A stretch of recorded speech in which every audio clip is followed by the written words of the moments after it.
গরমে কেউ খুলতেছে না, সবাই অত্যন্ত এত গরম, মানুষ রোডে দাঁড়াতে পারতেছে না। যতই গরম পড়ুক আমাদের দোকানদারি করতে হবে, কিন্তু এই গরমে মোটো কাস্টমার পাওয়া যাচ্ছে না। সারা দেশে চলছে তীব্র দাবদাহ, প্রকৃতি উত্তপ্ত থেকে উত্তপ্ততর হয়ে উঠেছে। এতে বিপর্যস্ত হয়ে পড়েছে জনজীবন, বিঘ্নিত হচ্ছে মানুষের সাধারণ চলাচলও। প্রয়োজন ছাড়া বাড়ির বাইরে চলাচল কমে গেছে।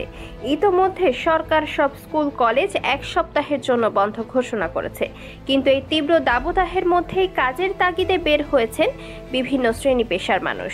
এর মধ্যে রয়েছেন রাস্তার পাশে পণ্য বিক্রি করা হকাররা। চলমান দাবদাহ উপেক্ষা করেই আয়ের আশায় রাস্তার পাশে পসরা সাজিয়ে বসেছেন এই মানুষগুলো। প্রচণ্ড রোদ ও গরমে হকাররা দোকান খুলে বসলেও দেখা মিলছে না ক্রেতার, কারণ তীব্র তাপপ্রবাহে প্রয়োজন ছাড়া বের হচ্ছে না সাধারণ মানুষ। এতে আয় কমেছে রাস্তার পাশের বিক্রেতাদের। প্রকৃতির খরার সঙ্গে সহ্য করতে হচ্ছে আয়ের খরাও। বিক্রেতারা বলছে দিনের বেলায় তাদের বিক্রি কমেছে, বিকালের পর বিক্রি হয় কিছুটা, তবে তা যথেষ্ট নয়। মঙ্গলবার খুলনা নগরীর ডাকবাংলা এলাকা ঘুরে দেখা যায় চলমান দাবদাহে পথের পাশে পণ্য নিয়ে বসা বিক্রেতাদের পরিস্থিতি। তাদের সঙ্গে কথাও হয় বর্তমান ব্যবসা পরিস্থিতি নিয়ে। রাস্তার পাশের এসব বিক্রেতাকে দেখা যায় কড়া রোদ থেকে বাঁচতে কাপড়, বড় ছাতা কিংবা প্লাস্টিকের পলিথিন উপরে বেঁধে ছায়ার ব্যবস্থা করেছেন। আর যারা এসব করতে পারেনি তারা নিজের দোকান রেখে অন্য দোকানের ছায়ায় গিয়ে আশ্রয় নিয়েছেন। গরমে আত্মরক্ষা কই, এই যে কোনো রকম ছাতিটা টানাইছি তাও টানানো যাচ্ছে না, প্রবলেম হচ্ছে। দ্বিতীয়ত যে তাপমাত্রা, কিছুক্ষণ আসছি, কিছুক্ষণ পরে অফ করে দেওয়া যাচ্ছে, এক জায়গায় ছাওয়া যায়, রেস্ট নেবানি 2-4 ঘন্টা। এছাড়া আর কী করবো, কারণ এছাড়া আমাদের গরিব মানুষের তো আর কোনো উপায় নেই। আছে এই যে রোদ্দুরি, যে ঠাডা ভাঙা রোদ্দুরি, না টিন আছে, না ছাওয়া আছে, না কোনো কিছু আছে, এইভাবেই বেঁচে কিনা। এই ছাতি দিয়ে কোনো রকম, তারপরে ছায়া পাইলে ছায়াতে চলে যাওয়া লাগতেছে, এভাবেই চলতেছে।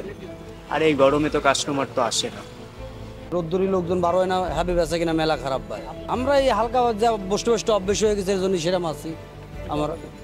আমরা এই ছাতার তলেই বসতেছি ভাই, ছাতা না থাকলে আমরা বসতে পারতাম না। এই গরমে কথা বলতেও অনেকের কষ্ট হয়ে যাচ্ছে।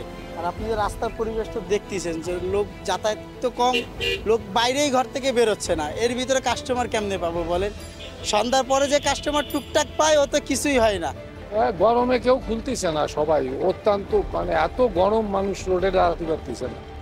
কিনা বেচা নাই, লোকজন নাই, বসে আছি। এখন এই বাসায় খাতি ছিল, আর আসবো সন্ধ্যের আগে ছাড়া রাখবো। অবস্থা, ব্যবসার অবস্থা খুব খারাপ। পানির বোতল নিয়ে বসে আছি, পানি খাচ্ছি আর সেলাইন খাচ্ছি, পকেটেও সেলাইন। এই যে প্রচণ্ড তাপ, প্রচণ্ড তাপ, এত তাপে মানুষ সহ্য করতে পারতেছে না।